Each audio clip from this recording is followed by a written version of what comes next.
আসসালামু আলাইকুম রহমতুল্লাহি ওয়া বারাকাতুহু।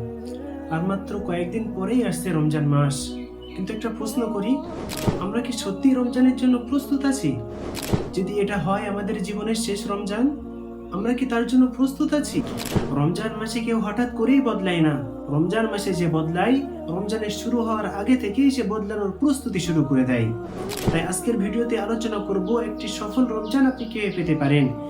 রমজানের আগে অবশ্যই আপনার করণীয় কাজগুলি কি, এবং রমজানের পূর্বে শাবান মাসের শেষে কি কি আমলগুলি আছে যেগুলি আপনি যদি না শুরু করেন আপনার রমজান অসম্পূর্ণ রয়ে যাবে, এবং একটা সফল রমজান আপনি কিভাবে পেতে পারেন সেই সম্পর্কে বিস্তারিত আলোচনা করব দলিল সহ ইনশাআল্লাহ।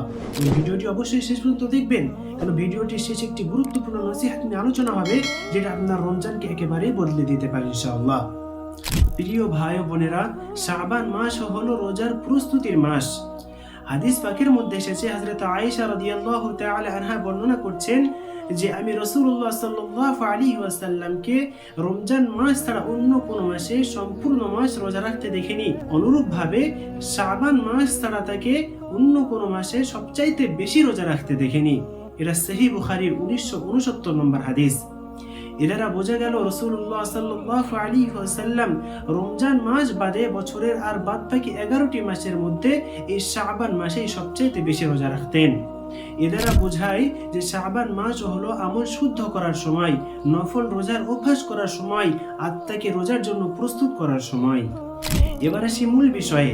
রমজানের আগে 7টি এমন করণীয় কাজ আছে যেগুলি আপনি যদি এখনই শুরু না করেন তাহলে রোজার মাস ভর আপনি রোজা রাখার পরেও আপনার রমজান কিন্তু অসম্পূর্ণ রয়ে যাবে। নাম্বার 1, আপনি নামাজ ঠিক করুন।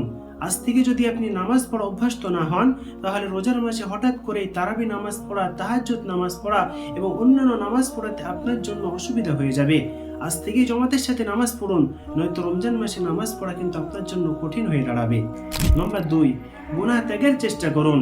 রমজান শুধু না খেয়ে থাকার নাম নয়, বরং চোখের গোনা, জিহ্বার গোনা, মোবাইলের দ্বারা গোনা, সমস্ত গোনা আপনাকে বর্জন করতে হবে।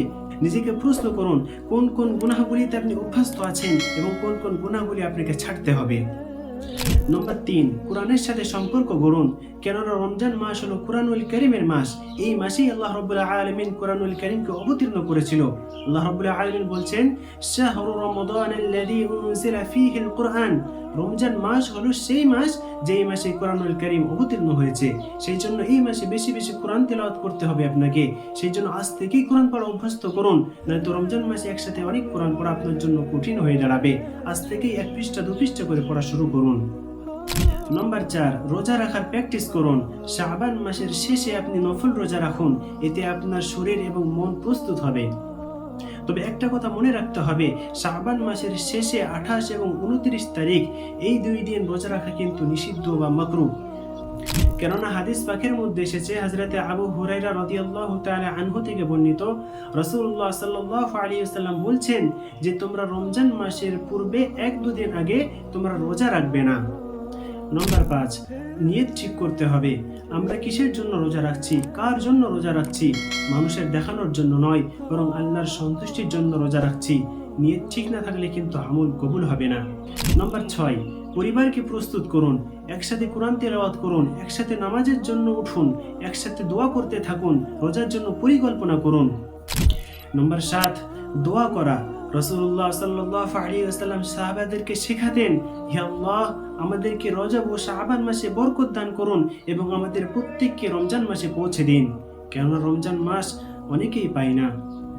সম্মানিত দর্শক মণ্ডলী, এখন যেহেতু শাবান মাস একেবারে শেষের দিকে, এই শেষের দিনগুলিতে আমাদের বিশেষ কিছু আমল করতে হবে। বেশি বেশি ইস্তিগফার করুন, বেশি বেশি নফল রোজা রাখুন, দান সদকা করুন এবং লক্ষ্য নির্ধারণ করুন। এই রমজান মাসে আপনি কি অর্জন করতে চান? 1 খতম কোরআন পড়তে চান? নিয়মিত তাহাজ্জুদ পড়তে চান? আপনি কি অর্জন করতে চান? একটা লক্ষ্য নির্ধারণ করুন। যদি লক্ষ্য ঠিক না থাকে, মনে রাখবেন রমজান মাস কিন্তু এসে চলে যাবে, আপনি বুঝতেই পারবেন না।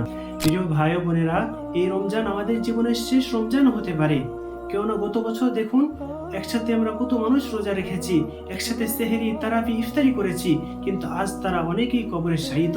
সেই জন্য মনে করুন এটা আমাদের জীবনের শেষ রমজান, সেই মতন প্রস্তুতি নিন। রমজানের আগে থেকে যদি আমরা বদলানো না শুরু করি তাহলে রমজান মাস কিন্তু আমাদেরকে বদলাবে না। যদি আজ থেকে আমরা বদলানো আরম্ভ করি, প্রস্তুতি শুরু করি, তাহলে আশা করি রমজান মাস আমাদেরকে বদলে দেবে ইনশাআল্লাহ। ভিডিওটি যদি একটু উপকারী মনে হয় শেয়ার করুন, যাতে অন্যরাও এই রমজানের জন্য প্রস্তুতি নিতে পারে, এবং চ্যানেলটি সাবস্ক্রাইব করুন, কেননা পুরো রমজান মাস জুড়ে আমরা রমজান সম্পর্কিত মাসলা মাসাইল সিরিজ হিসেবে আপলোড করতে থাকবো ইনশাআল্লাহ। আল্লাহ তাআলা আমাদের সকলকে একটি সফল রমজান দান করুক। ওয়া আখিরু দাওয়ানা আনিল হামদুলিল্লাহি রাব্বিল আলামিন।